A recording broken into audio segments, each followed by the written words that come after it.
Good morning, all. Welcome to Learners Academy. So, after the conditional probability comes the next topic of the chapter, multiplication theorem on probability. The second topic. Okay. इसका introduction आज करेंगे. So, this is the official introduction of exercise number 13.2, and we will try to cover it in one video only. School तो जाना नहीं आज? नहीं जाना? Okay, so will cover it in one video for sure. आज के तारीख में इसको खत्म करेंगे. तो देखो, मल्टीप्लिकेशन थ्योरम तो बहुत छोटी सी बात है, बट प्रॉब्लम इज दैट कि इसके इर्द गिर्द दो तीन टॉपिक्स हैं जो भी इसके साथ ही सीखने हैं. अभी आप एनसीईआरटी भी खोल के देखोगे तो ये टॉपिक जल्दी खत्म हो जाएगा, उसके बाद नए टॉपिक्स हैं, कुछ डिफरेंसेस हैं, है ना. तो वो सब सीखेंगे तो ही एक्सरसाइज में कूद सकते हैं हम. अगर इतना सा सीख के चलेगा मल्टीप्लिकेशन थ्योरम ऑन प्रोबेबिलिटी, तो एक्सरसाइज के मुश्किल से 4-5 क्वेश्चन ही सॉल्व कर पाएंगे. बाकी क्वेश्चन हैं तो मल्टीप्लिकेशन थ्योरम से ही रिलेटेड, बट उसके इर्द गिर्द के टॉपिक सीखने के बाद ही हम उस पर कमांड कर सकते हैं. तो इसलिए ये टॉपिक का इंट्रोडक्शन थोड़ा सा कंडीशनल प्रोबेबिलिटी से थोड़ा सा लेंदी इंट्रोडक्शन रहेगा, क्योंकि कंडीशनल प्रोबेबिलिटी में तो ऐसा बस कंडीशनल प्रोबेबिलिटी थी. इसमें ये थ्योरम सीखेंगे, थ्योरम के बाद के इर्द गिर्द की चीजें भी हम सीखेंगे. So ready? Okay. So I will start my talk with the last topic which we covered yesterday. क्या था लास्ट टॉपिक जो हमने कवर किया? कि probability of E on F को हम, what is this, probability of E on F को हम probability of E intersection F divided by probability of F से डिफाइन करते हैं. यस और नो? ये हमने लास्ट टॉपिक कवर किया. This last topic which we covered. अब क्या करें? रिकॉर्डिंग ऑन है ना. अब क्या करें? अब ये चीज निकालने के लिए हमने इन दोनों चीजों का सहारा लिया. बट मैंने आपको पिछली एक्सरसाइज में भी कहा था कि जरूरी थोड़ी ना है कि ये इस फॉर्मूले से केवल इसी चीज को पूछा जाए. इसको या इसको भी तो पूछा जा सकता है. अब ये तो एक जनरल प्रोबेबिलिटी एफ इवेंट की, तो इसको पूछना तो एक तरीके से क्लास 10th का क्वेश्चन हो गया. तो करीब करीब इसको तो वो पूछेगा नहीं. फिर क्या चीज बची? फिर क्या चीज बची? फिर ये चीज बची. क्या चीज बची? ये वाली चीज, probability of E intersection F. इसको पूछ ले हमसे कि इसकी प्रोबेबिलिटी बताओ, ई इंटरसेक्शन एफ की प्रोबेबिलिटी बताओ, तो आप कैसे निकालेंगे? तो मैथमेटिकली तो आप कह दोगे कि सर बड़ी सरल सी बात है, यहां से अगर मेरे को probability of E intersection F निकालना है तो मैं क्या करूंगा? इसको इससे प्रोडक्ट कर दूंगा. यस और नो? तो मैं ऐसे कर दूंगा, probability of F multiplied by probability of E on F. अच्छा, ई ऑन एफ को मैं most of the times probability of E ऐसे लिखता हूं बजाय कि ऐसे, क्योंकि ऐसे करने से कंफ्यूजन होता है कि शायद ये प्रोबेबिलिटी का डिवीजन है ना. तो मैं और डिवीजन का साइन लगा के ऑब्लिक का साइन लगाता हूँ. ऑब्लिक होता है ना, ऑब्लिक, ताकि वो जो है डिफरेंशिएशन डिफरेंस बना रहे, है ना. बाकी अगर आप चाहो तो कुछ भी साइन लगा सकते हो, अलाउड तो दोनों है, आपको जो सूट करता हो. तो ये है ई ऑन एफ, ये है एफ. इसको इससे प्रोडक्ट करा दिया सिंपली. ठीक है.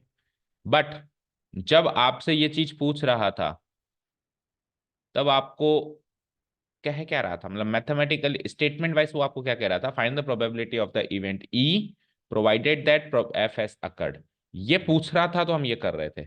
अब जब सर ये पूछेगा तो वो कहेगा क्या? इसका मतलब क्या है? ई इंटरसेक्शन एफ का मतलब क्या है? तो ई इंटरसेक्शन एफ का मतलब है कि ई और एफ दोनों इवेंट्स के साथ घटित होने की संभावना, ई भी होना चाहिए और एफ भी होना चाहिए.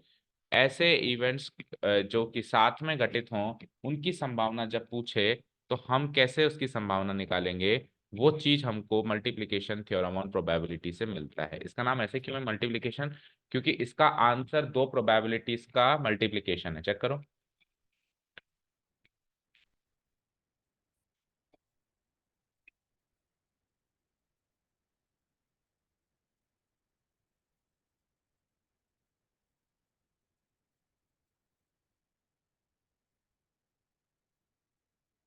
हम्म. अब क्योंकि इसका आंसर जो है दो प्रोबेबिलिटीज का मल्टीप्लिकेशन है. चेक करो.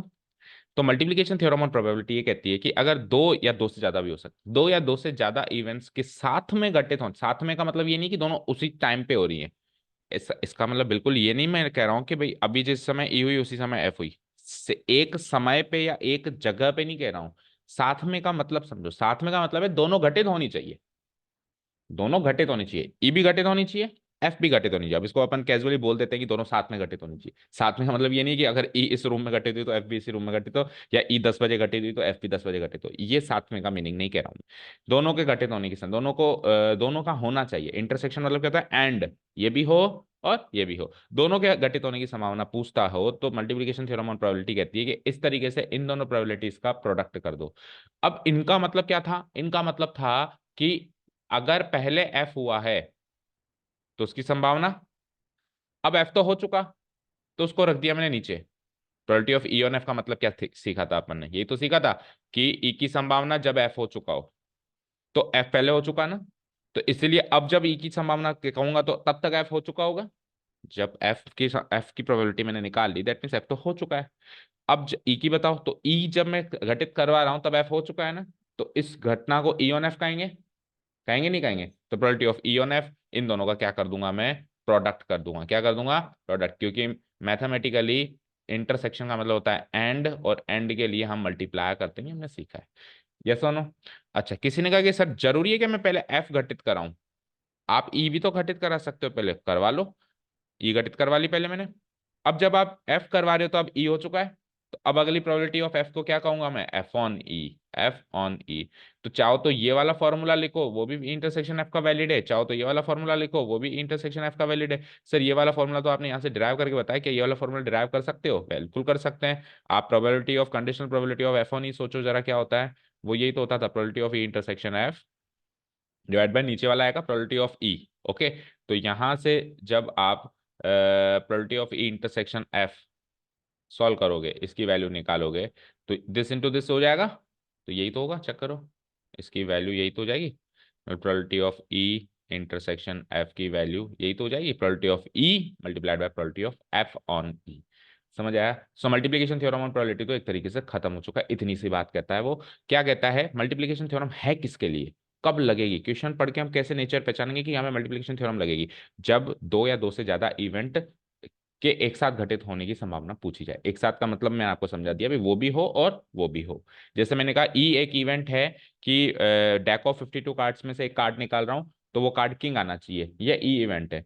फिर एफ एक इवेंट है कि मैं दूसरा कार्ड निकाल रहा हूँ, दूसरा कार्ड क्वीन होना चाहिए, तो दूसरा कार्ड क्वीन आना, यानी कि वो है इवेंट एफ। अब मैंने कहा ई इंटरसेक्शन एफ, इंटरसेक्शन एफ का मतलब क्या हुआ, ये हुआ कि पहला कार्ड निकाला वो भी किंग निकला, और दूसरा कार्ड निकाला वो भी क्वीन निकला। इसका मतलब ये नहीं हुआ कि पहला और दूसरा कार्ड सेम टाइम पे निकाला, हो सकता है पहला कार्ड निकाला 2 घंटे के बाद दूसरा कार्ड निकाला, लेकिन वो वाकई में किंग क्वीन निकला, जो मुझे चाहिए था वो निकला। इंटरसेक्शन है मतलब जो ई इवेंट डिफाइन है वो भी हो, वो भी फेवरेबल केस मुझे मिले, और एफ भी मुझे मिले। समझ गए?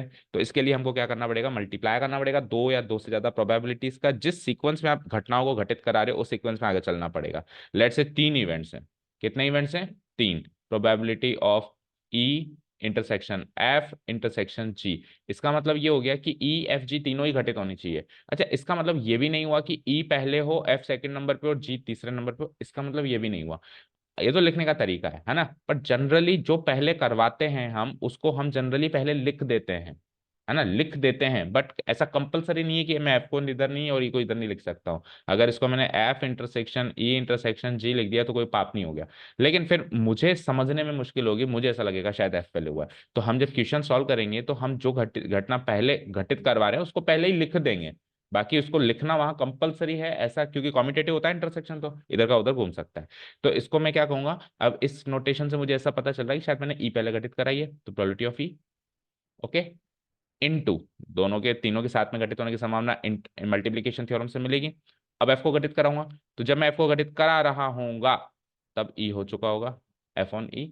अब मैं जी को घटित कराऊंगा, तो जब मैं जी को घटित करा रहा हूंगा तो ई और एफ दोनों हो चुके होंगे, ई इंटरसेक्शन एफ।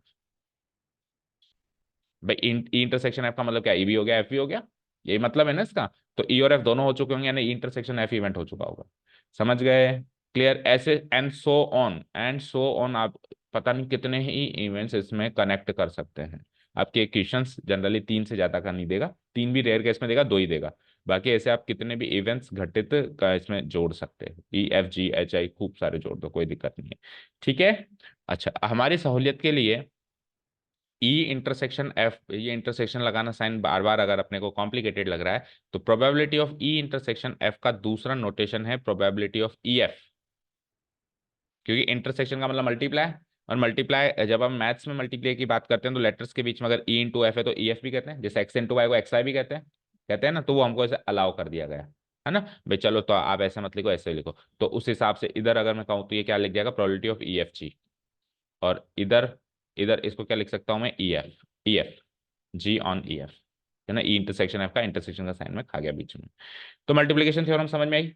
अब बस यहाँ पे एक ही सवाल है कि जब ये चीज निकालनी होती थी तो इवेंट अलग इवेंट स्पेस देख लेते थे, एफ इवेंट का अलग इवेंट स्पेस देख लेते थे, उन दोनों का कॉमन इवेंट स्पेस देख लेते थे, नंबर से डिवाइड कर देते थे और ये फॉर्मूला बन जाता था। मतलब हैंडी, मेरे लिए ये चीज निकालना ज्यादा हैंडी है। हैंडी मतलब यूज टू होऊंगा मैं इस चीज को निकालने के लिए, इसको क्योंकि क्या करना है, ई और एफ का इंटरसेक्शन है तो देखना है, ये तो हम सेट थ्योरी क्लास 11 से देख रहे हैं। लेकिन जब आप अभी चाहिए ही आपको ये, तो आपको ये पता होना चाहिए, ये पता होना चाहिए, तो ये कैसे निकालूं सर मैं, probability of E on F कैसे निकालूं मैं, ई ऑन एफ कैसे निकालूं। तो पिछली एक्सरसाइज से मैं बके जा रहा हूं, बके जा रहा हूं कि ई ऑन एफ को आप विदाउट सेट थ्योरी निकालना सीखो। तो अब इस एक्सरसाइज में जब आपको ये निकालना होगा तो उसको without set theory common sense से निकालना होगा, और वो बड़ा ही आसान होता है, बस प्रैक्टिस की जरूरत है। फॉर एग्जाम्पल, मैंने आपको कहा कि ई एक इवेंट है कि जो द फर्स्ट कार्ड ड्रॉन है, पहले एफ हो रहा है तो पहले एफ ले लो, चलो पहले एफ हो रहा है ना, तो इस वाले या पहले ये वाला, इस वाले एग्जांपल को देख लो, चलो है ना, इसमें पहले ई हो रहा है, तो ई एक इवेंट है, the first card drawn is a king, the first card drawn is a king. ठीक है। और एफ एक इवेंट है, the second card drawn is a queen, the second card drawn is a queen, out of a deck of 52 cards. तो अब अगर मैं आपसे कहूं कि एफ ऑन ई बताओ, आपने कोई सेट थ्योरी इस्तेमाल नहीं करी, आपने कोई इवेंट स्पेस नहीं बनाया, आपको एफ ऑन ई का कॉमन सेंस से डायरेक्ट आंसर चाहिए, तो आप मीनिंग पे आ जाओ, अर्थ पे आओ उसकी। ई का मतलब था पहला कार्ड किंग निकला है, वो हो गया, वो इवेंट हो गया। अब एफ की प्रोबेबिलिटी बताओ, एफ का मतलब क्या है, दूसरा कार्ड क्वीन है।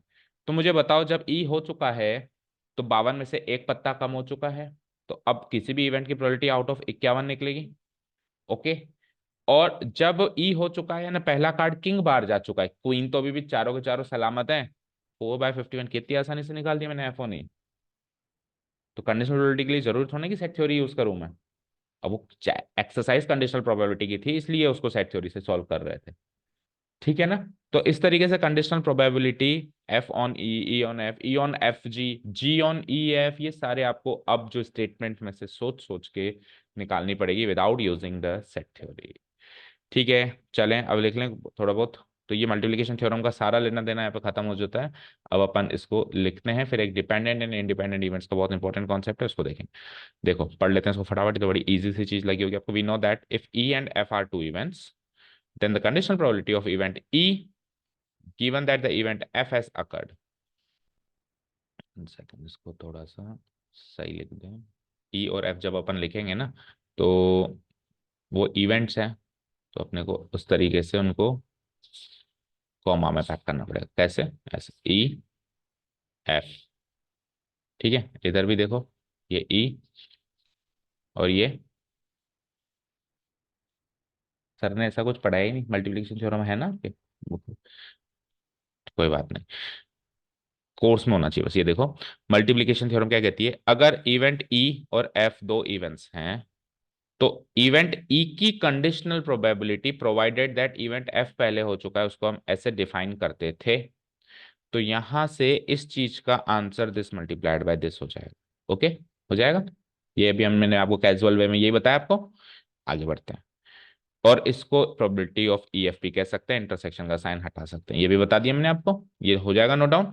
उल्टा ले लो, ई ऑन एफ की जगह एफ ऑन ई ले लो। Also the conditional probability of event F, अब इवेंट एफ की conditional probability given that event E has occurred, ये कैसे निकाली जाती है? ये निकालने के लिए एफ ऑन ई कहा जाता है उसको, और निकालने के लिए ये फॉर्मूला यूज किया जाता है। ठीक है, और एफ एफ इंटरसेक्शन ई को अगेन इंटरसेक्शन एफ लिख सकते हैं। तो यहां से भी probability of E intersection F का फॉर्मूला मिल गया, this into this, this into this. तो जो पहले फॉर्मूला मिला उसको इक्वेशन 1 मान ले, और जो बाद में फॉर्मूला मिला दोनों से probability of E intersection F का फॉर्मूला मिला। जो पहले फॉर्मूला मिला वो क्या मिला? Probability of F multiplied by probability of E on F. कुल मिला के जो पहले हो चुका है ना उसको नीचे रख दिया करो, सिंपल सी वे में याद रखें तो। ओके, जो हो चुका है उसको नीचे रख दिया करो। तो पहले से ये फॉर्मूला मिला, यहाँ से फॉर्मूला आया, तो ये दोनों चीजें बराबर हो गई, L H S equal to R H S equal. तो finally probability of E intersection F का जो फाइनली फॉर्मूला मैं कह सकता हूं वो मल्टीप्लीकेशन थ्योरम ऑन प्रोबेबिलिटी की देन है। So the multiplication theorem on probability states that, states मतलब वो कहती है, क्या कहती है कि ई इंटरसेक्शन एफ की प्रोबेबिलिटी, अगर आप पहले ई घटित करा रहे हो तो ई इंटू एफ ऑन ई, और अगर आप पहले एफ घटित करा रहे हो तो F into E on F. कुल मिला के जो यहाँ पे है वो अगली बारी में नीचे जाएगा, नीचे जाएगा, क्योंकि नीचे वही आता है जो पहले हो चुका है। Very easy.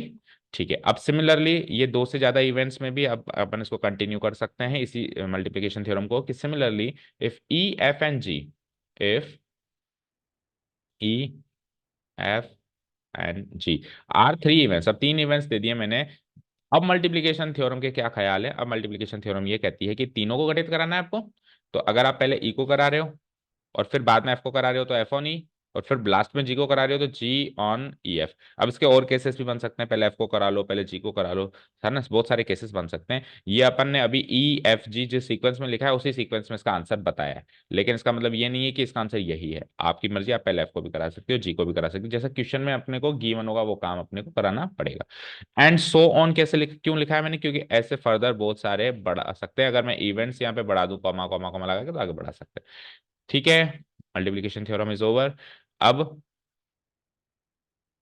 आ जाओ इंडिपेंडेंट इवेंट्स। अब ये इंपॉर्टेंट टॉपिक है, इसको ध्यान से समझिए। देखो बेटा, जब अपन दो इवेंट्स घटित कराते हैं, जब एक इवेंट घटित कराते हैं तब तो इंडिपेंडेंट टॉप इंडिपेंडेंट इवेंट्स क्या होता है क्यों होता है उसका कोई लेना देना ही नहीं है ना, उसका कोई सब्जेक्ट मैटर ही नहीं है, वो पिक्चर में ही नहीं है जब एक ही इवेंट है तो। लेकिन जब एक से ज्यादा इवेंट है, एक से ज्यादा इवेंट जैसे दो या तीन या चार, दो तीन घटनाएं हैं, तो इंडिपेंडेंट इवेंट्स का रोल हो यहाँ पे हो जाता है। तो दो घटनाओं के लिए भी मैं आपको समझाता हूँ, फिर तीन चार के लिए वैसे ही हम कंटिन्यू कर सकते हैं। तो दो घटनाएं ले लेते हैं अपन, ई और एफ। क्या ले लेते हैं? ई और एफ। जैसा अभी मैंने आपको एग्जाम्पल भी दिया था, सेम वही एग्जाम्पल मैं आपको देता हूँ, एग्जैक्टली वही एग्जाम्पल दे रहा हूँ मैं आपको। ई इवेंट था, the first card drawn is, example से स्टार्ट करते हैं तो बिल्कुल पकड़ में आ जाती है ना। The first card drawn is a king, यही था हमारा पहला इवेंट ही जो अभी अभी मैंने डिस्कस किया। एफ इवेंट क्या डिस्कस किया अपन ने? The second card. F event में आप क्लियर कट बताओ कि एफ इवेंट ये है कि आपको दूसरा कार्ड निकालना है और वो किंग निकलनी चाहिए। ठीक है ना, the second card drawn is a queen, यानी कि एक्सपेरिमेंट दो कार्ड्स निकालने का है। एक्सपेरिमेंट अगर मैं फर्स्ट और सेकंड ना लगाऊं तो हो सकता है एक्सपेरिमेंट एक ही कार्ड निकालने का हो, तो फिर तो ये तो बिल्कुल अलग अलग बातें हो गई, है ना, इसकी संभावना अलग होगी इसकी संभावना अलग। अब ये कनेक्टेड कैसे होंगे? जब आप दो कार्ड्स निकाल रहे हो। तो ई इवेंट हमने मान लिया कि पहला कार्ड किंग आना चाहिए, एफ इवेंट हमने मान लिया कि दूसरा कार्ड क्वीन आना चाहिए। और अभी अभी मैंने आपको कहा कि प्रोबेबिलिटी ऑफ एफ ऑन ई बताइए जरा। तो एफ ऑन ई आपने क्या बताया कि सर ई तो हो चुका है, तो एक कार्ड कम हो चुका है, एक कार्ड कम हो चुका है तो हमने क्या कर दिया 51, और क्वीन अभी भी चारों सलामत है तो 4/51 इसका आंसर अभी अभी हमने सॉल्व किया। टोटल 52 कार्ड्स थे।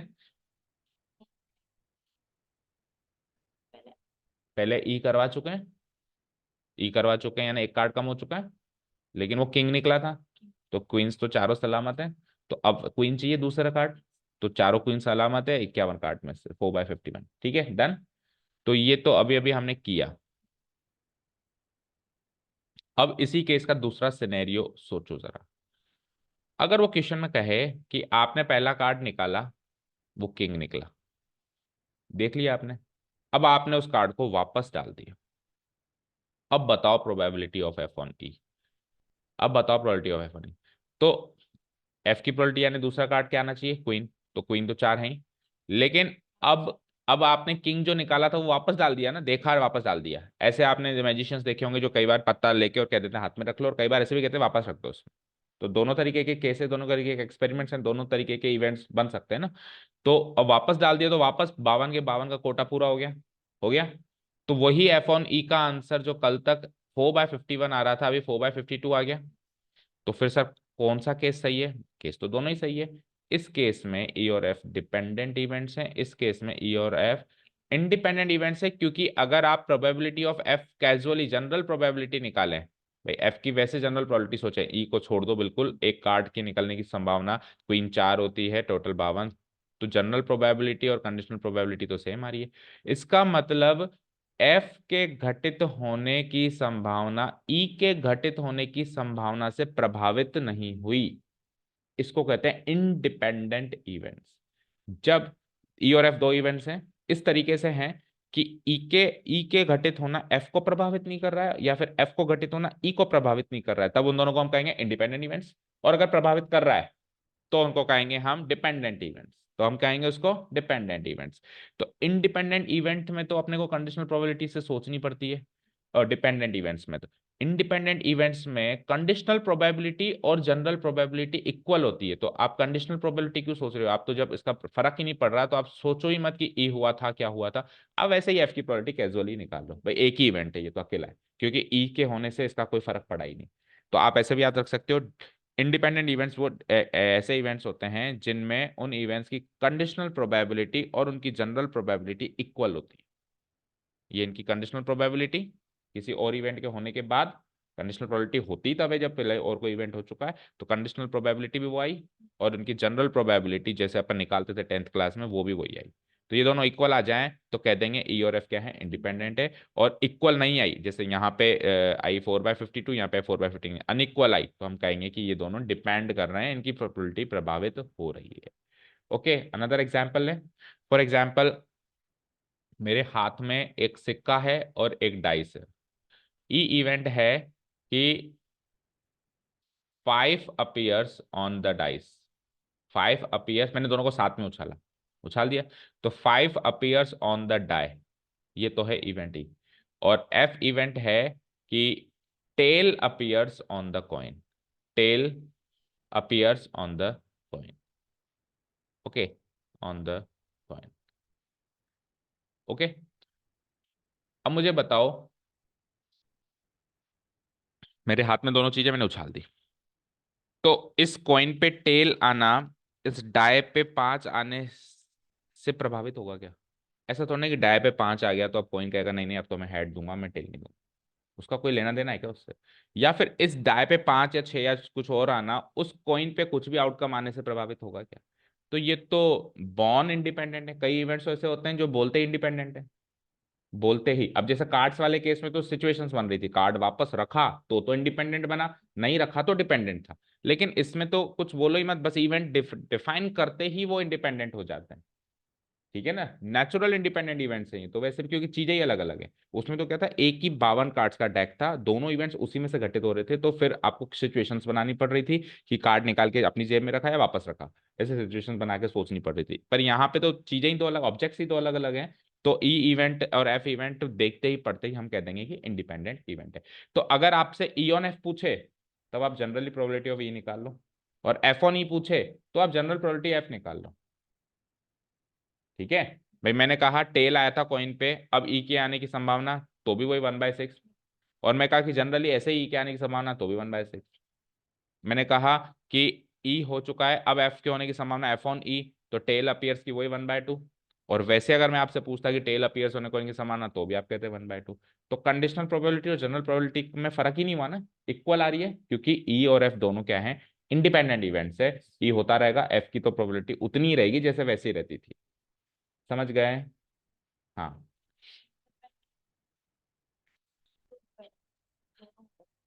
इंडिपेंडेंट इवेंट्स वो होते हैं जिनके होने की संभावना दूसरे इवेंट के होने की संभावना से प्रभावित नहीं होती है, इफेक्टेड नहीं होती है, कम ज्यादा नहीं होती। जैसे 4/51 का 4/52 या 4/52 का 4/51 नहीं होती है। मैं अगर आपसे से ही पूछूं कि बेटा एक कॉइन उछाला, टेल आने की संभावना बताओ, बताओ।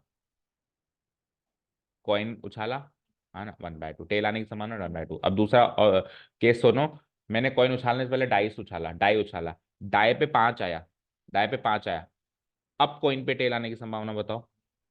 कुछ फर्क पड़ा क्या? ई इवेंट होने से एफ पे कुछ फर्क पड़ा क्या? प्रोबेबिलिटी सेम हुई ना। जनरल प्रोबेबिलिटी केस में जनरल प्रोबेबिलिटी पूछ रहा था कि कॉइन उछालते हैं तो टेल की संभावना, और केस टू में मैं कंडीशनल प्रोबेबिलिटी पूछ रहा था कि एक इवेंट ई जो है घटित हो गया, 5 आ गया डाइस पे, अब उसकी संभावना, तो वो थी कंडीशनल, ये थी general.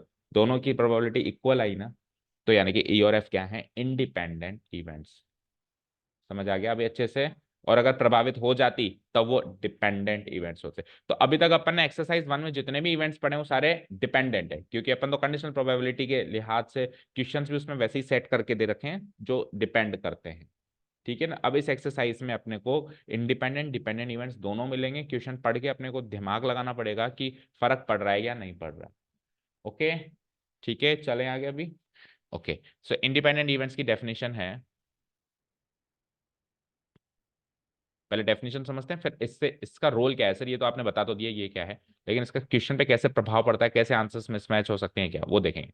N event E is said to be independent. E नाम का इवेंट इंडिपेंडेंट कहलाएगा अगर उसकी प्रोबेबिलिटी, जिसको पी ऑफ ई कहते हैं, वो अफेक्ट नहीं हो, प्रभावित नहीं हो, बड़े भी नहीं कम भी नहीं हो, bye the occurrence of any other event, कोई और इवेंट होता रहे उसकी प्रोबेबिलिटी इससे प्रभावित नहीं हो। ओके, ठीक है। जैसे मैंने कहा कि सृष्टि की आज ट्यूशन आने की संभावना बताओ, अनुष्का से मैंने पूछा तो अनुष्का ने कहा कि सर 30% चांस है आ जाएगी, सॉरी 80% चांस है आज वो आएगी, मना तो उसने किया नहीं था, 80% चांस है वो आएगी। मैंने कहा पता है आज तक वो इंडिया पाकिस्तान का मैच है, अब बता सृष्टि की ट्यूशन आने की संभावना। तो अब देखो, अब अगर सृष्टि को क्रिकेट में इंटरेस्ट ही नहीं है तो उसकी संभावना प्रभावित होगी नहीं, वही 80% चांस, आज भी 80% चांस, क्योंकि उसको मतलब ही नहीं है। लेकिन अगर वो क्रिकेट में इंटरेस्ट रखती है तब अब उसकी प्रोबेबिलिटी प्रभावित हो जाएगी। तो सिचुएशन के अकॉर्डिंग दो इवेंट्स डिपेंड भी कर सकते हैं और इंडिपेंडेंट भी हो सकते हैं, वो आपको क्वेश्चन बताएगा भाई ऐसा है। ठीक है, ओके। कॉन्सिक्वेंटली, कॉन्सिक्वेंटली मतलब इसी बात को आगे बढ़ाए, तो देखो एक तो होता है कि इवेंट ई इंडिपेंडेंट है या नहीं है, ये बात करना। तो इवेंट ई इंडिपेंडेंट है या नहीं है वो तब होगी जब उसकी संभावना किसी भी एफ जी एच आई किसी भी और इवेंट के होने से प्रभावित ना हो, तब इवेंट ई इंडिपेंडेंट है। अगली बात मैं कर रहा हूं कि ई और एफ दोनों इंडिपेंडेंट है या नहीं। मतलब जब मैं दो इवेंट्स को साथ में पूछूं, जब मैं एक इवेंट को अकेले को पूछूं इंडिपेंडेंट है या नहीं, तो आप क्या कहेंगे? सर कोई और इवेंट से इसकी संभावना प्रभावित ना हो, और कोई और इवेंट कोई भी हो सकता है। ओके, जब मैं अब ई और एफ को पेयर में ले रहा हूं, तो अब कोई और नहीं होगा, ई के साथ एफ लोगे और एफ के साथ ई, मतलब ई के होने की संभावना एफ से प्रभावित ना हो, एफ से होने की संभावना ई से प्रभावित ना हो। इस केस में हम कहेंगे ई और एफ दोनों के दोनों इंडिपेंडेंट इवेंट्स। ठीक है। जब आपने इवेंट ही एक बोला तो अब दूसरा पता ही नहीं, तो एनी अदर लिख दिया। जब आपने दोनों बता दिए तो अब दोनों का एक दूसरे से ही देखेंगे अपन, किसी तीसरे या चौथे से नहीं देखेंगे। ठीक है। Two events E and F are said to be independent. दो इवेंट्स अगर गिवन है ई और एफ, तो दोनों इंडिपेंडेंट हो गए या नहीं, अगर probability of both the events, दोनों इवेंट्स की प्रोबेबिलिटी ई और एफ की not affected by the occurrence of each other, not affected by the occurrence of each other, E की एफ से प्रभावित ना हो, एफ की ई से प्रभावित ना हो। चलते हैं, दैट इज, अब मैथमेटिकली कह रहा है वो, दैट इज अगर ई की जनरल प्रोबेबिलिटी ई की कंडीशनल प्रोबेबिलिटी के बराबर हो, मतलब ई होए और एफ होकर ई होए, बात एक ही हो जाए, मतलब ई वैसे हो जाए और पहले एफ करके फिर ई कर दें, तो भी संभावना वही सेम आ रही है ना, तो इसको ई और एफ इंडिपेंडेंट माने जाएंगे क्योंकि प्रभावित हुई नहीं। सिमिलरली एफ को यूं ही कर दें, जनरली कर दें, और एफ को ई के करने के बाद करें, तो भी बराबर आए। अब ये और ये दोनों होने चाहिए, ये और ये दोनों, देखो सपोज करो केवल ये बात हो रही है तो इसमें ई इंडिपेंडेंट माना जाएगा, और केवल ये बात हो रही है तो इसमें केवल एफ इंडिपेंडेंट माना जाएगा। लेकिन अगर दोनों बातें हो रही हैं तब हम कहेंगे कि ई और एफ दोनों इंडिपेंडेंट इवेंट्स है। तो एक क्वेश्चन को ध्यान से पढ़ना है कि आपको ई और एफ दोनों को इंडिपेंडेंट साबित करना है, तो केवल इतना साबित करके मत रह जाना, उसमें दूसरा केस भी प्रूव करके दिखाना पड़ेगा। एंड का मतलब क्या होता है? ये काम भी करना है ये काम भी करना है, ऐसा और नहीं लगा रहा हूं, और लगाते तो ये और ये दोनों में से एक ऑप्शन होता, लेकिन एंड लगा हुआ है, दैट मीन्स ये काम और ये काम दोनों साबित करने पड़ेंगे, तभी हम कह पाएंगे कि ई और एफ इंडिपेंडेंट इवेंट्स है। कई बार क्वेश्चन आता है prove that E and F are independent, और बच्चे केवल इतना करके छोड़ के आ जाते हैं, तो गलत हो जाता है। इससे तो केवल ई इंडिपेंडेंट साबित हुआ है ना, एफ का हुआ। समझ गए भाई? ई की संभावना एफ पे प्रभावित नहीं हो रही, लेकिन एफ की संभावना ई से प्रभावित हो रही नहीं है, वो बात भी तो कहो। समझ गए? ओके, आगे बढ़ते हैं। नहीं, क्वेश्चन में वारदात की होगी कि ऐसा हुआ था, और उस वारदात को पहचानोगे, जैसे मैंने अभी सृष्टि वाली वारदात बताई, सृष्टि अनुष्का वाली, कि Srishti is a natural cricket lover, अब बताओ, आज इंडिया पाकिस्तान मैच है जो कि हाई वोल्टेज मैच होता है, बताओ उसके आने की संभावना, तो प्रभावित होगी। इस तरीके से क्वेश्चन में वारदात बता स्टोरी बना के देगा जिसको अपने को पहचानना है। ठीक है, हाँ जी, यहां तक हो गया ना। अब वापस आ गया मैं multiplication theorem on probability. E intersection F यही तो होता था, ई मल्टीप्लाइड बाय एफ ऑन ई। अब एफ ऑन ई और ई एफ तो बराबर है, ध्यान से सुनो। पहले ई करवाया ना मैंने, तो अब ई तो नीचे आएगा। ठीक है, आराम से, बिल्कुल हाइप वो होने की जरूरत नहीं है, टेंस होने की जरूरत नहीं, आराम से देखो। अगर आप पहले एफ कराते तो फिर ई होना है, जो इधर आएगा वो नीचे आएगा, बिल्कुल चीज पक्की है। जो पहले हुआ वो अगले वाले के नीचे आएगा। ठीक है, अब मान लो जी करा दूं तो एफ और ई दोनों नीचे जाएंगे। ई इंटरसेक्शन है, या ई एफ एफ ई कुछ भी कहते हो, डन। अब सुनो, यहां तक तो कोई डाउट नहीं है। अब अगर ई और एफ इंडिपेंडेंट है तो एफ की कंडीशनल प्रोबेबिलिटी है ये जो चीज है उसको क्या कहोगे आप, एफ की कंडीशनल प्रोबेबिलिटी, प्रोवाइडेड दैट ई हो चुका है। तो इसकी कंडीशनल प्रोबेबिलिटी इसकी जनरल प्रोबेबिलिटी से मैच करेगी, क्योंकि एफ और ई तो इंडिपेंडेंट है। अभी ऊपर क्या लिखा था अपन ने, कि प्रोबेबिलिटी ऑफ एफ और probability of F on E equal हैं। कब, जब एफ और ई इंडिपेंडेंट है। तो अभी उसी केस को पकड़ के रखा है अपन ने कि एफ और ई इंडिपेंडेंट है, तो ये दोनों मैच करेंगी। तो मैं इसकी जगह ये लिख दूं, तो ई इंटरसेक्शन एफ की प्रोबेबिलिटी देखो क्या हो गई, probability of E into probability of F. अगर कहने का मतलब ये है कि अगर अगर ई और एफ इंडिपेंडेंट है तो दोनों की होने की संभावना चाहिए, तो आप दोनों की अलग अलग संभावना जो होती है, जनरल प्रोबेबिलिटीज जो होती है, उन्हीं का प्रोडक्ट करो, दैट्स इट, मजे में लो।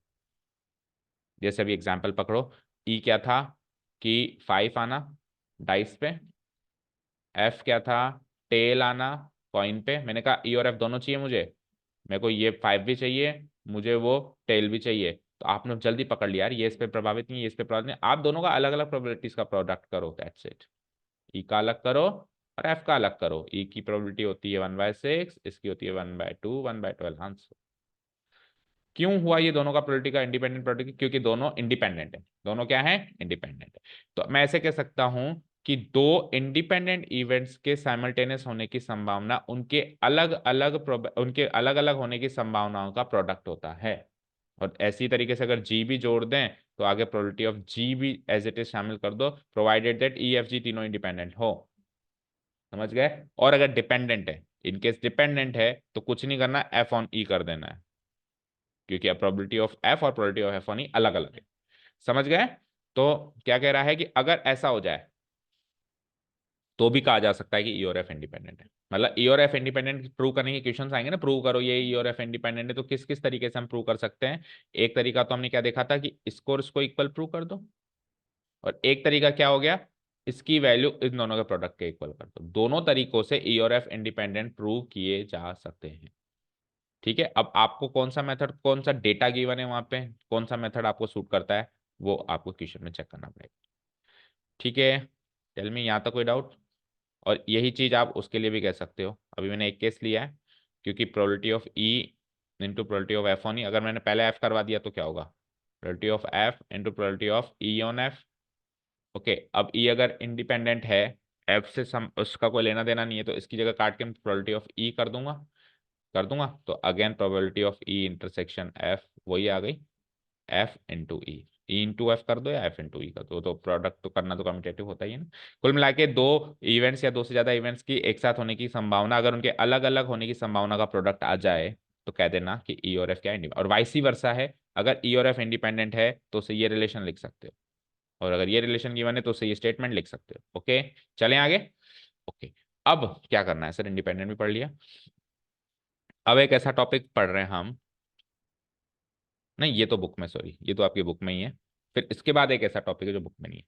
ये क्या कह रहा है कि इंडिपेंडेंट इवेंट्स को जनरली बच्चे कई बार म्यूचुअली एक्सक्लूसिव इवेंट्स से कंपेयर करके और दोनों को सेम चीज मान लेते हैं, धोखा खा जाते हैं, इन दोनों को एक चीज मान ली जाती है।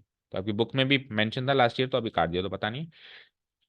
हाँ, सेम ही आपको भी लग रहा है सेम है, but they are not same, है ना। अभी देखेंगे इंडिपेंडेंट इवेंट्स क्या होते हैं और म्यूचुअली एक्सक्लूसिव इवेंट्स में क्या डिफरेंस है, देखेंगे। अच्छा, कई बार एग्जाम में अभी 2-3 साल से तो नहीं, लेकिन पुराने एग्जाम्स के अगर देखें अपन, जिसमें थ्योरेटिकल क्वेश्चंस भी आते थे, आजकल थ्योरेटिकल क्वेश्चंस बहुत कम हो गए, प्रैक्टिकल क्वेश्चंस ही आते हैं मैथ्स में, केस स्टडीज आती है। उन एग्जाम्स को देखें तो कई बार बस सीधे सीधे ये क्वेश्चन डायरेक्टली भी आया हुआ है कि find 3 difference between independent mutually, theoretical आपको टेबल बना के देनी है। तो मान लो इनकेस वो क्वेश्चन आ जाए तो वो भी इस बिल्कुल ऐसे कैसे छाप छाप सकते हो, और नहीं भी आता है तो आपकी पर्सनल अंडरस्टैंडिंग के लिए बहुत जरूरी है। ठीक है, अब इंडिपेंडेंट इवेंट्स तो आप समझ गए, जिनका होना दूसरे के होने से प्रभावित ना।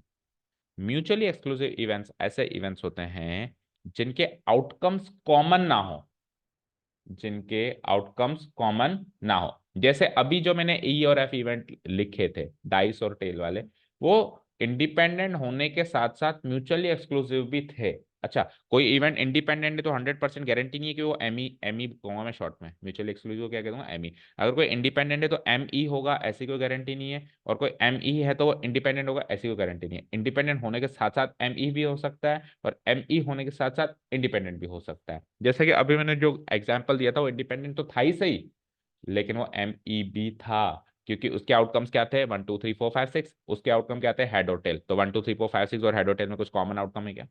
तो बस जिसके कॉमन आउटकम्स ना हो उसको कहते हैं म्यूचुअली एक्सक्लूसिव। तो मैं ऐसे कह सकता हूं कि जिनका इंटरसेक्शन फाई हो। अगर इंटरसेक्शन फाई है तो ए और बी म्यूचुअली, और अगर इंटरसेक्शन फाई है तो प्रोबेबिलिटी ऑफ ए इंटरसेक्शन भी जीरो होगी।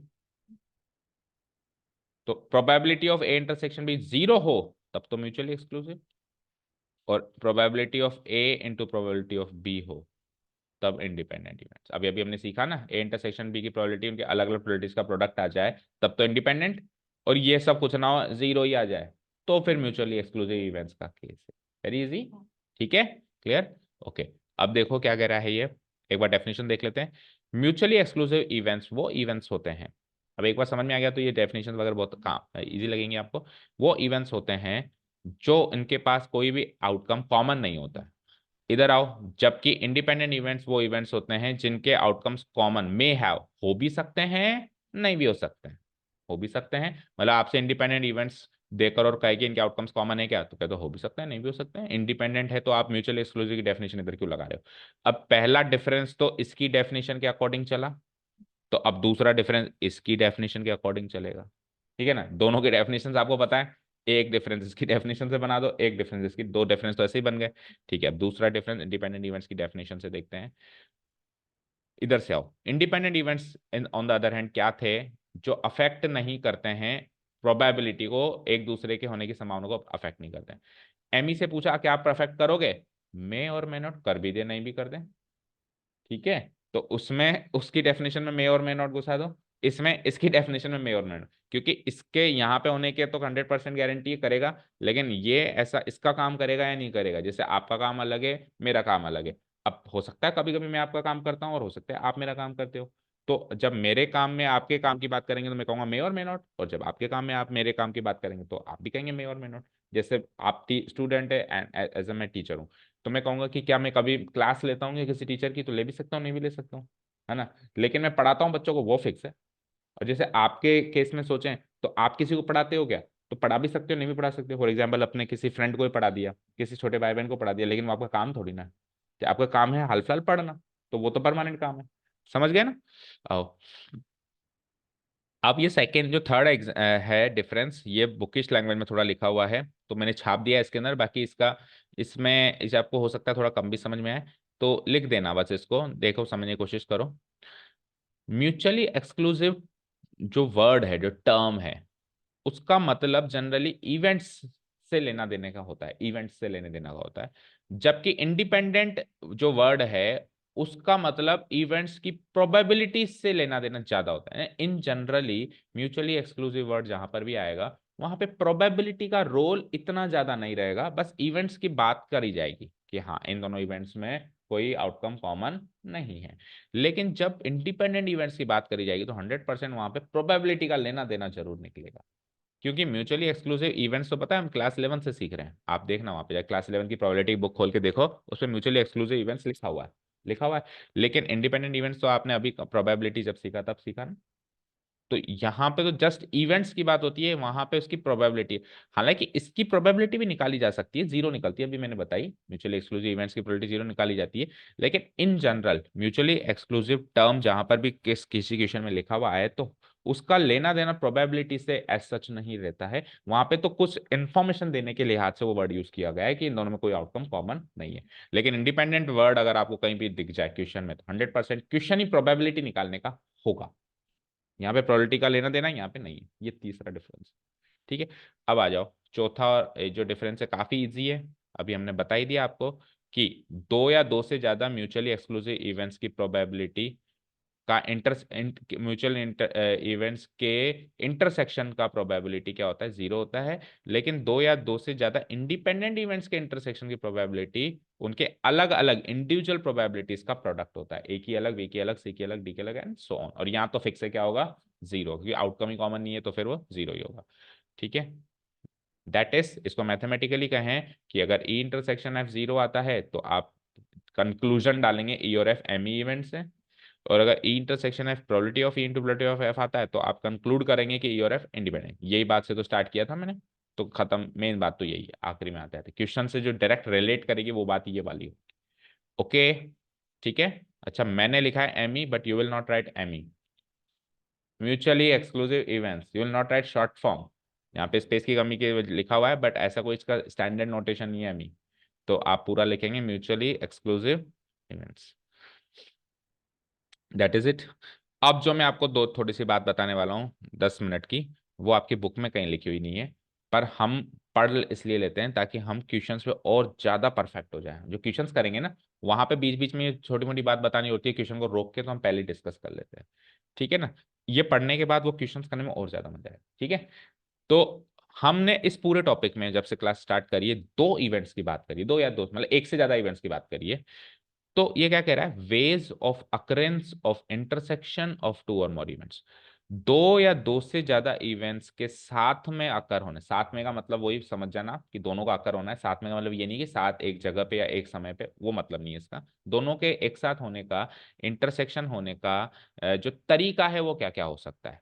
भाई आप दो इवेंट्स को साथ में इंटरसेक्ट कैसे कैसे करवा सकते हो, तो एक तो होता है साइमल्टेनियसली, दोनों को एक साथ करवा दिया, जैसे डाइस लिया, कॉइन लिया, साथ में करा दिया। एक होता है सक्सेसिवली, पहले एक करवाया बाद में दूसरा करवाया, तो एक तरीका है साइमल्टेनियसली, एक तरीका है सक्सेसिवली। अब सक्सेसिवली अगेन दो केसेस में डिवाइडेड है, without replacement, with replacement. Successively जैसे मैंने, साइमल्टेनियसली जैसे मैंने कि 52 में से दो कार्ड निकाल लिए एक साथ, तो ये वाला केस हो गया। सक्सेसिवली मैंने दो कार्ड नहीं निकाले, मैंने पहले एक निकाला बाद में दूसरा निकाला। तो एक तो हो सकता है विदाउट रिप्लेसमेंट, विदाउट रिप्लेसमेंट मतलब वापस नहीं रखना, और विथ रिप्लेसमेंट मतलब वापस रख देना। ठीक है ना, तो अगर मैंने विदाउट रिप्लेसमेंट निकाला है तो वो एक केस बन गया, और अगर मैंने विथ रिप्लेसमेंट निकाला है तो वो दूसरा केस बन गया। जैसे मैंने दो एक कार्ड निकाला, देखा, वापस रखा, तो ये तो हो गया विथ रिप्लेसमेंट वाला केस।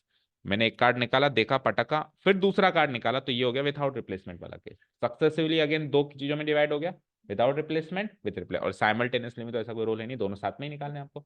अब आप खुद सोचो, दो कार्ड साथ में निकालूं या दो कार्ड्स साथ में ना निकाल, साइमल्टेनियसली ना निकाल के सक्सेसिवली विदाउट रिप्लेसमेंट निकालूं, ये दोनों बातें तो एक ही हो गई। सोच के देखो, दो कार्ड साथ में निकाल लिए, ठीक है, और इसमें क्या हुआ, पहले एक निकाला पर वापस नहीं डाला, अब दूसरा निकाला, तो जब दो कार्ड साथ में निकाले तो भी 52 में से 50 कार्ड रह गए और दो कार्ड मेरे हाथ में, और इसमें पहले एक कार्ड निकाला 51 हो गए, अब मैंने वापस थोड़ा ना डाला, दूसरा निकाल लिया, तो अभी भी तो दो कार्ड मेरे हाथ में और बचे हुए 50 हैं। तो इसमें भी बचे हुए 50 हैं, दो कार्ड मेरे हाथ में है, इसमें भी बचे हुए 50 है, दो कार्ड मेरे हाथ में। अब वो दो कार्ड मैं एक साथ निकालूं या एक निकाल के एक निकालूं, क्या फर्क पड़ेगा। लेट से मैंने डिसाइड कर लिया मुझे ये और ये कार्ड चाहिए, तो मैंने एक साथ पकड़ के निकाल लिया तो भी वही दो कार्ड आए, और मैंने कहा कि नहीं नहीं एक एक निकाल लेता हूँ, गिर ना जाएंगे, ये निकाल के इधर रख दिया, ये निकाल के इधर रख दिया, तो क्या फर्क पड़ा। अभी भी बचे हुए 50 हैं, दो मेरे पास है, अभी 50 है, दो मेरे पास है।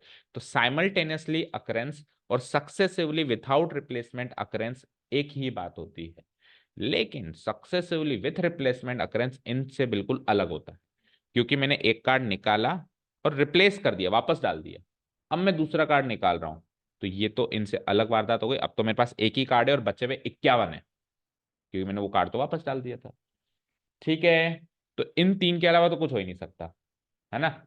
या तो साइमल्टेनियसली होगा, या सक्सेसिवली विदाउट रिप्लेसमेंट होगा, या सक्सेसिवली विथ रिप्लेसमेंट होगा। अब सुनो, जब आप साइमल्टेनियसली निकाल रहे हो या सक्सेसिवली विदाउट रिप्लेसमेंट निकाल रहे हो, तो पहला कार्ड निकालना और दोनों कार्ड निकालना एक दूसरे, उनकी प्रोबेबिलिटी एक दूसरे को प्रभावित करेगी, डिपेंड करेगी। चैप्टर कौन सा पढ़ रहे हैं? प्रोबेबिलिटी। तो घूम फिर के बात कहाँ किसकी की जाएगी? प्रोबेबिलिटी। भाई मैंने, ये दोनों केस तो बराबर है, ये तो समझ गया। तो मैं इस केस से समझाता हूँ उसको। दोनों बराबर है ना, तो इससे समझा दूं तो भी वही प्रोबेबिलिटी आएगी, इससे समझा दूं। तो मैंने एक कार्ड निकाला, रिप्लेस नहीं किया, इधर पटक दिया। अब मैं दूसरा कार्ड निकाल रहा हूं, तो उसकी प्रोबेबिलिटी पहले कार्ड की प्रोबेबिलिटीज पे प्रभावित हुई ना, पहले कार्ड के होने से प्रभावित हुई ना, तो वो डिपेंडेंट इवेंट है। और वो डिपेंडेंट है तो ये भी डिपेंडेंट है, क्योंकि मतलब ही दोनों का सेम है। लेकिन जब मैंने कार्ड ही वापस रख दिया, तो वो इंडिपेंडेंट इवेंट है। तो जो तीन केसेस हैं फटाफट से रिवाइज करो। साइमल्टेनियसली हमेशा डिपेंडेंट होता है, प्रभावित करता है एक दूसरे को। सक्सेसिवली विथआउट रिप्लेसमेंट एक तरीके का साइमल्टेनियसली करने का ही दूसरा तरीका हो गया, वो भी डिपेंड करेगा, है ना। लेकिन सक्सेसिवली विथ रिप्लेसमेंट जो है वो इन सबसे अलग है, और वो इंडिपेंडेंट इवेंट की कैटेगरी का माना जाएगा। यानी कि अगर आपको कहते हैं दो कार्ड साथ में निकालने हैं, तो आप probability of E into probability of E on F करेंगे। आपको कहते हैं दो कार्ड साथ में नहीं, एक के बाद एक निकालने, लेकिन विदाउट रिप्लेसमेंट निकालने, अभी भी आप वही करेंगे, probability of E into probability of F on E. क्योंकि डिपेंडेंट के केस में यही करते थे, इंडिपेंडेंट के केस में तो इंडिविजुअल प्रोबेबिलिटी का प्रोडक्ट कर देंगे, probability of E into probability of F. Conditional probability का रोल ही नहीं है। जब आपको क्वेश्चन में स्टेटमेंट में लिखा हो कि आपने विथ रिप्लेसमेंट कार्ड निकाला है, तो आप समझ जाना आपको ई और एफ का प्रोबेबिलिटी का अलग अलग प्रोडक्ट करना है। कंडीशनल प्रोबेबिलिटी क्या होगी, क्योंकि फर्क पड़ ही नहीं रहा, तो सोचना भी नहीं है और लिखना भी नहीं। ठीक है, चलें आगे। ओके, अब ये जो चीज है ये दोनों सेम केसेस हैं, इसका एक नोट डाल के लिखेंगे हम नीचे कि साइमल्टेनियसली अकरेंस करें या विथआउट रिप्लेसमेंट सक्सेसिवली अकरेंस करें are considered the same ways of occurrence of the intersection of two or more events. ये दोनों सेम केसेस है, इसका एक नोट डाल के हम लिख देंगे। ओके, अब बढ़ते हैं आगे। अब सर मैंने पहचान तो लिया कि डिपेंडेंट इवेंट्स कौन से और इंडिपेंडेंट कौन से। डिपेंडेंट तो हैं ये दोनों केसेस, और इंडिपेंडेंट है ये अकेला केस। पर पहचान के क्या अचार डालूं? अब प्रोबेबिलिटी कैसे निकालेंगे वो तो बताओ। तो डिपेंडेंट केस के, डिपेंडेंट इवेंट्स के केस में कैसे प्रोबेबिलिटी निकालेंगे वो बता देते हैं, और इंडिपेंडेंट के केस में कैसे, वैसे दोनों बता चुके हैं लेकिन एक बार रिवाइज करवा देते हैं एट द एंड। तो डिपेंडेंट इवेंट्स के केस में हम प्रोबेबिलिटी निकालेंगे ऐसे, probability of E intersection F ऐसे निकालेंगे। देखो इस पूरी एक्सरसाइज में इसी की प्रोबेबिलिटी निकालनी है। पूरी एक्सरसाइज में क्या निकालना है? Probability of E intersection F, probability of F intersection E, probability of E intersection F intersection.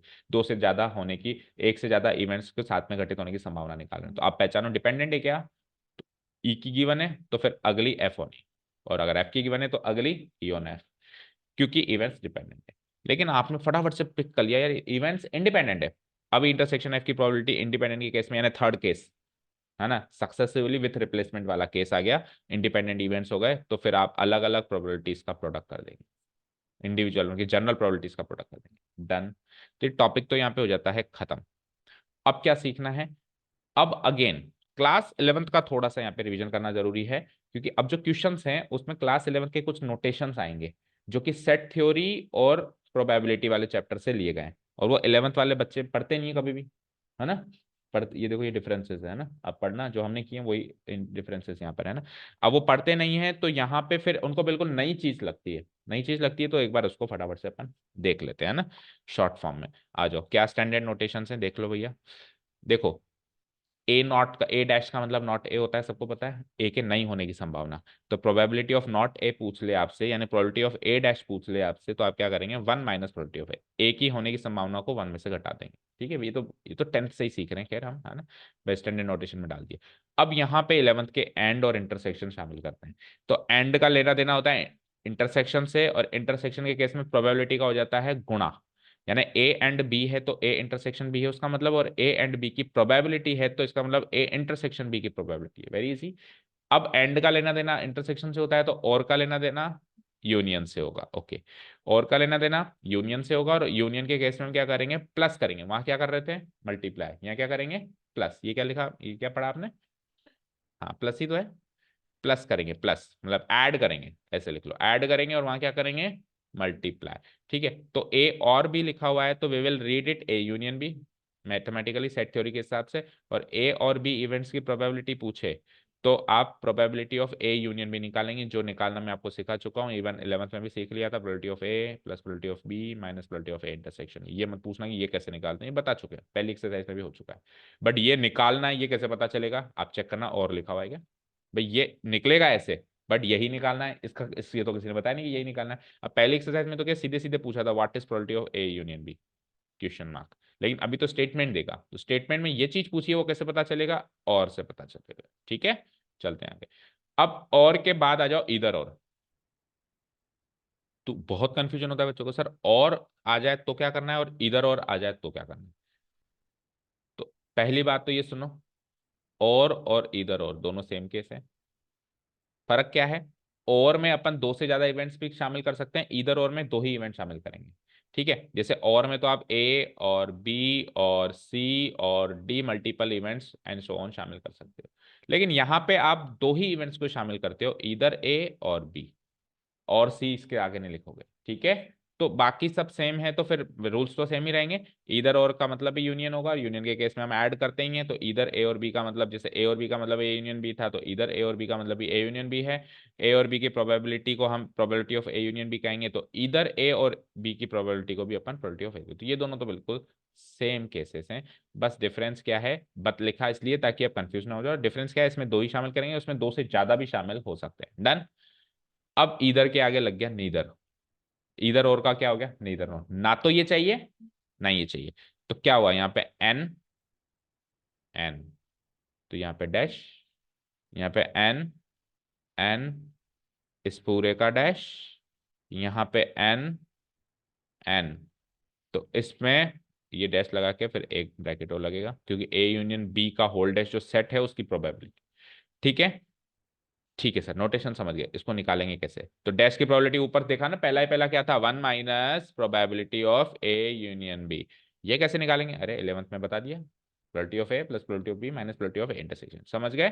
तो जो वर्ड्स लिखे हैं उनका मीनिंग समझना पड़ेगा, क्योंकि हमको आता सब कुछ है लेकिन हमको पता ही नहीं कि ये चीज निकालनी है या ये चीज निकालनी है। ओके, नीदर नॉर का मतलब वही, ये यहाँ पे इसका मतलब है, इसका मतलब यू नहीं है, इसका मतलब है यूनियन, यूनियन करके डैश करना है। तो ए nor, neither A nor be का मतलब क्या होगा, पहले ए और बी यूनियन बी कर दो और उसका क्या कर दो, होल डैश। ठीक है, तो उसकी प्रोबेबिलिटी कैसे निकालेंगे, ऐसे निकालेंगे। उसकी प्रोबेबिलिटी निकालेंगे, ए यूनियन बी के होल डैश की प्रोबेबिलिटी निकालेंगे, तो ऐसे लिखना पड़ेगा one minus probability of A union B. Again यहाँ पे ये नोटेशन गलत है, इसको सही कर देते हैं,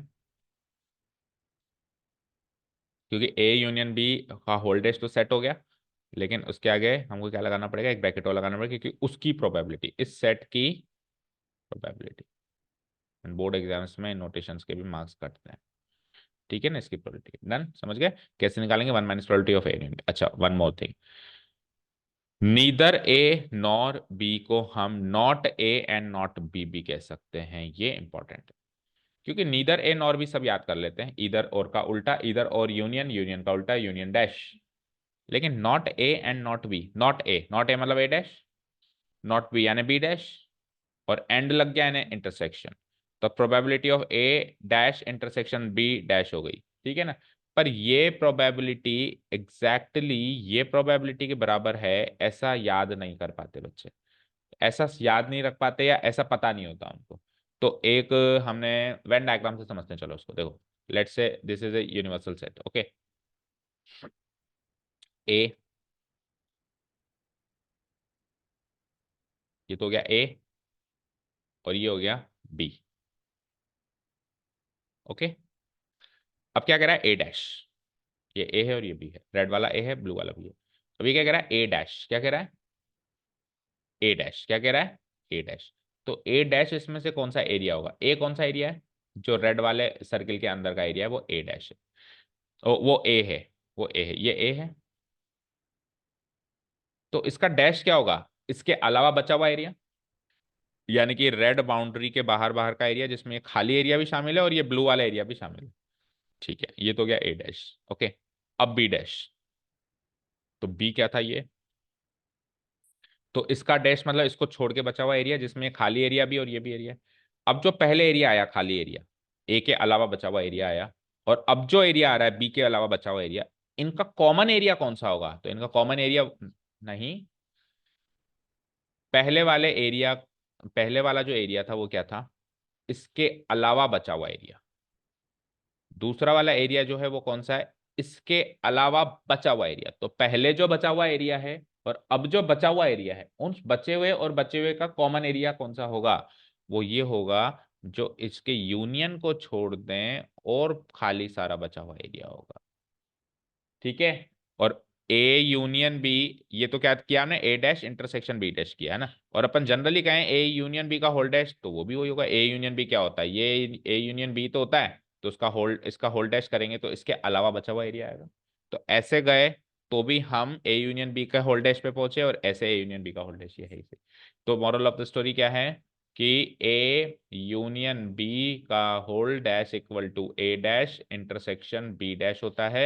अगर प्रोबेबिलिटी निकालें तो इनकी प्रोबेबिलिटी भी एज इट इज लिख देंगे, probability of A union B का whole dash equal to probability of A dash intersection B dash. जब हम इसको ऐसे रीड करेंगे तब अपन इसको कहेंगे neither A nor be, neither A nor be. जब हम उसको ऐसे रीड करेंगे तो हम उसको कहेंगे not A and not B. तो कैसे भी याद रख लो कि नीदर ए नॉर बी बराबर not A and not B होता है, या मैथमेटिकल नोटेशन में याद रख लो, एक ही बात है। अच्छा जी, अभी अभी मैंने आपको बताया कि ए यूनियन बी क्या होता है, बताओ। ए यूनियन बी का होल डैश क्या होता है, बताओ। अभी अभी क्या बताया, A dash intersection B dash. Similarly A union B के होल डैश की जगह ए इंटरसेक्शन बी का होल डैश आ जाए तो वो क्या हो जाएगा, A dash union B dash. तो ये जो मैंने आपको बात बताई है, क्या ये नई बात बताई है, ये तो क्लास 11 के पहले चैप्टर में बताई हुई बात है। कोई बता सकता है कौन सा लोग कहते हैं इसको, शायद तक। ये तो बहुत बहुत बहुत इंपॉर्टेंट, बहुत ही कॉमन सा लॉ है जो अपन ने क्लास 11 के पहले चैप्टर में ही। डी मॉर्गन्स लो, क्या कहते हैं इसको, डी मॉर्गन्स लो। तो कहा था ना 11th वाला तो याद रहता ही नहीं है, क्योंकि 11th तो क्या है, रिलैक्स करने वाला साल होता है 10th के बाद। तो ठीक है, कोई बात नहीं, नहीं किया तो अब लिख देना डी मॉर्गन्स लो स्टार मार्क करके, कि ए यूनियन बी हो जाए तो उसको खोलना हो, मतलब डैश को इंटरसेक्शन, डैश को डिस्ट्रीब्यूट करना हो। भाई डैश तो इधर भी आ जाए, डैश का मीनिंग क्या है, नॉट। डैश के अलग अलग मीनिंग होते हैं, डिफरेंशिएशन की दुनिया में डैश का मीनिंग होता है डेरिवेटिव, जैसे मैंने कहा वाई डैश। तो टॉपिक कौन सा चल रहा है उस पर डिपेंड करेगा, है ना। यहाँ पे डैश का मीनिंग क्या है, नॉट करना, है ना। तो ये नॉट अगर दोनों में डिस्ट्रीब्यूट करना हो कर दो, कोई दिक्कत नहीं है, बट अंदर वाला साइन उल्टा कर देना। इधर भी डैश को दोनों में डिस्ट्रीब्यूट करना है कर दो, कोई बात नहीं, पर अंदर वाला साइन उल्टा कर देना। डी मॉर्गन साहब ऐसा कह के गए, ठीक है। ठीक है, last, A intersection B dash क्या होगा। देखो हमने ये सीख लिया, हमने दोनों का डैश लगाना सीख लिया। अब एक का लगा हुआ है और एक का नहीं लगा हुआ है, ये भी केस एक बनता है ना। भाई ए तो हो पर बी ना हो। अब ऐसी घटना की संभावना जिसमें ए तो हो रहा हो, जैसे मैंने कहा ई इवेंट है 5 आना, एफ इवेंट है टेल आना। अब 5 तो आए पर टेल ना आए, तो ई इंटरसेक्शन एफ डैश हो गया वहां पे। इसकी संभावना कैसे निकालेंगे, जो चाहिए उसको तो एज इट इज, और फिर इन दोनों का इंटरसेक्शन माइनस कर दो। अब इसमें बी चाहिए तो ये एज इट इज, और इन दोनों का इंटरसेक्शन माइनस कर दो। ठीक है, इसको भी एक लास्ट टाइम। अच्छा, ये केवल प्रोबेबिलिटीज की दुनिया में नहीं होता, ये जनरल सेट थ्योरी है, ये जनरल सेट थ्योरी। पीपी हटा दो सब में से, A intersection B dash actually A minus A intersection B होता है, सेट थ्योरी में भी होता है। कैसे होता है, देखो ए और बी, अगेन मैं दो सेट ले रहा हूं। ए ले लेता हूं मैं वही रेड, और बी ले लेता हूं मैं वही ब्लू। मुझे बताओ ए कौन सा है जो रेड के अंदर है, इसने क्या क्या करना है, ए और बी डैश का इंटरसेक्शन करना है। तो ए क्या क्या है जो रेड में है, ग्रीन शेड कर देते हैं, ये तो है ए। ओके, दूसरा सेट क्या लेना है इसको, बी डैश। बी डैश कौन सा है, जो इस ब्लू के बाहर है, जिसमें ये खाली जगह भी और रेड का भी जगह है। अब जो पहले मैंने ग्रीन मार्क किया हुआ है, और अब मैं जो दोबारा मार्क कर नहीं पा रहा हूँ, इमेजिन करो दोबारा वाला जो चीज है वो क्या है, ब्लू के बाहर की सारी चीज है। तो ब्लू के, ध्यान से देखो, ब्लू के बाहर की सारी चीज और इस ग्रीनरी का कॉमन पार्ट क्या है, ब्लू के बाहर की सारी चीज और ये ग्रीन पार्ट, इसका कॉमन पार्ट क्या है, इसका कॉमन पार्ट ये होगा जो ये इस इंटरसेक्शन को छोड़ के जो ए बच गया वही तो कॉमन होगा। देखो इस इंटरसेक्शन को छोड़ के जो ये ए बच गया, दिस वन, ये वाला पार्ट जो है उसमें भी आएगा और उसमें भी आएगा। ये वाला जो पार्ट है, देखो ये वाला पार्ट जो है वो ए में भी आता है और बी के डैश में भी आता है, बी के डैश में। तो ये वाला पार्ट हो गया। तो इस पार्ट को आप क्या कहोगे? इस पार्ट को कहने का मतलब क्या है? इस पार्ट को हम क्या कहेंगे? ये ए तो है, ये ए तो है, लेकिन इस ए में से ये ए इंटरसेक्शन भी घटाया गया है, तो इसको ए माइनस ए इंटरसेक्शन बी कहेंगे, नहीं कहेंगे? तो ए इंटरसेक्शन बी डैश क्या हो जाएगा? ए माइनस ए इंटरसेक्शन बी। और ए डैश इंटरसेक्शन बी, बी चाहिए तो बी पूरा ले लो और इंटरसेक्शन इन दोनों का माइनस कर दो। और जब प्रोबेबिलिटी की बात करें तो P P P P P P लगा दो। तो सेट थ्योरी बहुत ज्यादा मैच करती है आपकी प्रोबेबिलिटी थ्योरी से, इसलिए दोनों को साथ में पढ़ना जरूरी। सो दैट इज इट, ये हमारा यहाँ पे सारा टॉपिक कवर होता है। तो आप सोच रहे होंगे कि 15 से 20 मिनट में ही हमने मल्टीप्लिकेशन थ्योरम तो कवर कर ली थी, लेकिन जो इर्द गिर्द की चीजें हैं वो ज्यादा थी, लेकिन वो जरूरी थी। ओके, सो देख लेते हैं अगर कुछ बचा हो तो। मल्टीप्लिकेशन थ्योरम और प्रोबेबिलिटी हो गया, कुछ नहीं बचा, ज्यादा ही हो गया उल्टा। इंडिपेंडेंट इवेंट्स भी हो गया, डिफरेंस करवा दिया आपको दोनों के। आप पढ़ के देखेंगे ना, ये डिफरेंस और डिफरेंस सेम होंगे। ये हमने इजी लैंग्वेज में लिखे हैं, इन्होंने थोड़ा कॉम्प्लिकेटेड लैंग्वेज में लिखे हैं। उसके बाद एग्जाम्पल्स हैं, ये थोड़े से सेट थ्योरी के क्वेश्चंस हैं, इनको भी देख लेना एग्जाम्पल्स में। ठीक है, ठीक है। हाँ, ये एक एग्जाम्पल इंपॉर्टेंट है, ये शायद हमने लिखा नहीं है, पर हम कर लेंगे इसको, क्लास में कर लेंगे। ठीक है ना? ये क्या कह रहा है सुन लो, ऐसे ही सुन लो एक बार, और फिर अपन क्लास में, मतलब एक्स का क्वेश्चन है, एक्सरसाइज में क्वेश्चन है तो फिर कवर हो जाएगा वहां पे, पर एक बार ऐसे ही सुन लो कि ई और एफ अगर दो इंडिपेंडेंट इवेंट्स हैं, ई और एफ अगर इंडिपेंडेंट इवन है pair wise, E and F pair wise independent है, मतलब ई का एफ में फर्क नहीं है, एफ का पेयर वाइज और अकेले का मतलब समझाया था मैंने। मैं सिंपली कहूँ ई इंडिपेंडेंट है तो फिर दुनिया के किसी इवेंट से इसको कोई फर्क नहीं पड़ता। मैं कहूँ ई और एफ पेयर में कह रहा हूँ कि इंडिपेंडेंट है, तो अब ई को एफ से फर्क नहीं पड़ता, एफ को ई से फर्क नहीं पड़ता। ठीक है, तो ई और एफ अगर पेयर वाइज इंडिपेंडेंट है तो ई डैश और एफ डैश भी पेयर वाइज इंडिपेंडेंट होंगे, और ई और एफ डैश भी पेयर वाइज इंडिपेंडेंट होंगे, और ई डैश और एफ भी पेयर वाइज इंडिपेंडेंट होंगे। ये भी होंगे, ये इसी को प्रूव करवा रहा है इस क्वेश्चन। ठीक है, इस एग्जांपल को पढ़ के देखना आप, अगर समझ में आ जाता है तो। ठीक है, मतलब सुनो, जैसे मान लो कि ई इवेंट है टेल पे 5 आना, एफ इवेंट नहीं, ई इवेंट है डाइस पे 5 आना, और एफ इवेंट है कॉइन पे टेल आना। तो डाइस पे 5 आना और कॉइन पे टेल आना इंडिपेंडेंट इवेंट्स है, तो डाइस पे 5 नहीं आना और कॉइन पे टेल नहीं आना भी इंडिपेंडेंट है। डाइस पे 5 आना और कॉइन पे टेल नहीं आना वो भी इंडिपेंडेंट है, और डाइस पे 5 नहीं आना और कॉइन पे टेल आना भी इंडिपेंडेंट। ये सारे इंडिपेंडेंट होंगे पेयर वाइज, अगर वो है तो। अगर वो नहीं है तो फिर ये भी नहीं है। ये डिपेंडेंट तो सारे डिपेंडेंट, ये इंडिपेंडेंट तो सारे इंडिपेंडेंट। ऐसा इसमें प्रूफ करना है। आखिरी में नोट भी लिखा हुआ है, पढ़ो, है ना, कि अगर इन ए सिमिलर मैनर ई और एफ अगर इंडिपेंडेंट हैं तो ई डैश और एफ भी इंडिपेंडेंट होंगे, और ई डैश एफ डैश भी दोनों पेयर वाइज इंडिपेंडेंट। ओके, ठीक है, बस फिर एक्सरसाइज है, so we will start exercise tomorrow. कितने क्वेश्चन हैं? Okay, thank you so much for listening to us, have a nice day, keep learning.